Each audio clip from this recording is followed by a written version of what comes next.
इसके अलावा मैं अपने बच्चों पे एक चीज़ का और ध्यान रखती थी कि बच्चों को मैंने कभी भी फ्री नहीं किया। मतलब ये है कि मैं रेगुलर पढ़ाती थी, ये नहीं कि 2 महीने तो मैं उनको 10 घंटे पढ़ाऊँ और बाकी के महीनों में मैं 2-3 घंटे। रेगुलरिटी और पंक्चुअलिटी 2 चीज़ें सफलता के लिए बहुत आवश्यक हैं। आपको बच्चों को डेली पढ़ाना है और बहुत ज़्यादा नहीं पढ़ाना है, लेकिन हाँ जो भी पढ़ाना है मतलब डेली का डेली पढ़ाना है। उसको संडे तक, उसको पिछला मंडे टू सैटरडे जितना सिलेबस होता है उसको आपको सैटरडे तक कंप्लीट करना। अगर कोई कमी रह जाती है, आप किसी वजह से नहीं करा पाते हैं, तो फिर आप उसको संडे को कवर कराइए। लेकिन अगर एक बार सिलेबस पेंडिंग हो गया तो फिर वो उसको आप कवर नहीं कर पाएंगे।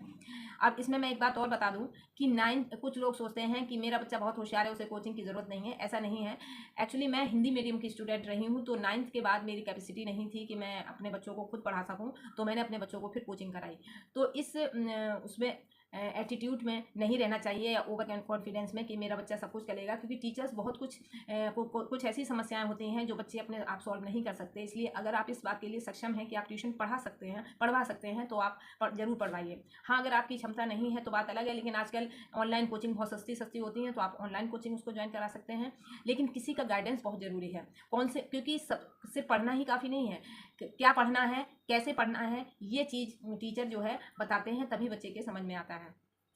और बच्चा अगर सब कुछ जानता हो तो फिर बच्चा ही किस बात का। इसलिए और स्कूल के टीचर्स का भी योगदान रहता है। लेकिन एक कटु सत्य यह है कि आप कितने भी बड़े स्कूल में पढ़ा लीजिए, लेकिन जब तक आप कोचिंग नहीं पढ़ाएंगे तब तक आप बच्चा बहुत अच्छा नहीं कर पाएगा। क्योंकि बच्चा जो है केवल स्कूल पर डिपेंड रहकर कुछ नहीं हो सकता। क्योंकि स्कूल में तो बहुत सारे बच्चे होते हैं, कभी एनुअल फंक्शन है, कभी छुट्टियां हैं, कभी कोई त्यौहार है, कभी किसी वजह से पढ़ाई में डिस्टर्बेंस रहता है। इसलिए या तो 8th तक आपको ही रेगुलर होना पड़ेगा और फिर 9th के बाद आप कोचिंग पढ़ाइए। और बच्चे को रेगुलर पढ़ाई बहुत ज़रूरी है। सुबह टाइम से उठाना और फिर उसको एक तय करना कि किस दिन उसको क्या पढ़ाना है, ये आपको निश्चित करना पड़ेगा।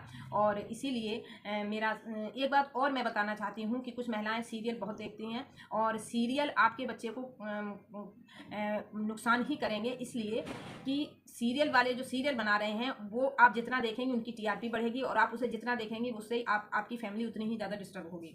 इसलिए सीरियल को बहुत ज़्यादा नहीं देखना चाहिए। कभी एक 2 घंटे का सीरियल देख लें। मेरे यहाँ टीवी मैं ही बंद करती हूँ। मेरे यहाँ टीवी सिर्फ बच्चे जब खाना खाते हैं उस समय देखते हैं, और चाहे उनके पापा देख रहे हो, कोई भी देख रहे हो, लेकिन टीवी मैं बंद कर देती हूँ, कहती हूँ पढ़ो जाकर।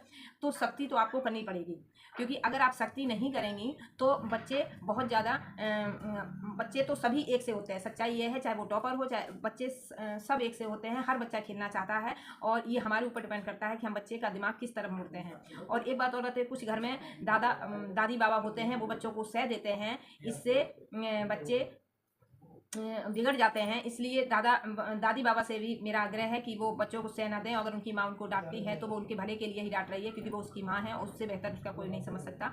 और उम्मीद है कि आपको मेरी सलाह पसंद आई होगी। अगर पसंद आई हो तो प्लीज़ लाइक शेयर सब्सक्राइब करें। धन्यवाद। नमस्कार।